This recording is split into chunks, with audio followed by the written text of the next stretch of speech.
చింతపండు నువ్వు గత 5 సంవత్సరాల లేదంటే 6 సంవత్సరాలు వేసుకో. సిగ్గిలేని గారు నువ్వు మార్చని వాదం, నువ్వు చెప్పని ముచ్చటనుందా? జైబీ వంటివి దళిత బిడ్డలు ఆగం చేస్తేవి, 70 వంటివి జనాల్ని కురిపిత్తవి ఇంత పొడుగు. ఏదిరా నువ్వు వదిలిపెట్టని? బీసీలో వంటి దానికి మను కొడతావు. కాంగ్రెస్ అమ్మ తల్లిలాంటి పార్టీ అంటివి, నోట మను పెడతవి. నీ బతుకులో మనోడ, నీ బతుకు మొత్తం బజార్లో పందే.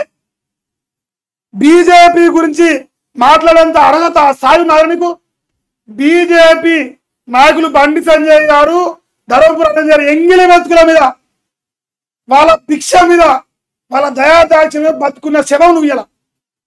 వాళ్ళే లేకపోతే, బీజేపీ అనే పార్టీ లేకపోతే ఈ పార్టీ నువ్వు చచ్చిపోదల పడుతుంది.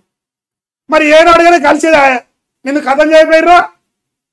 ఇదే డైలాగు బీజేపీ పార్టీలో జాయిన్ అయినప్పుడు బీజేపీ బీఆర్ఎస్ ఒకటే ఏనాడుగానే కలుస్తాయి, నీ సంసారం నీ పత్తితునమ్మా పతివతను అని. మరి అలా జాయిన్ కాకుండా నువ్వుకోపోయినావు, కాగితం పడుకొని తిరుగుతుగా.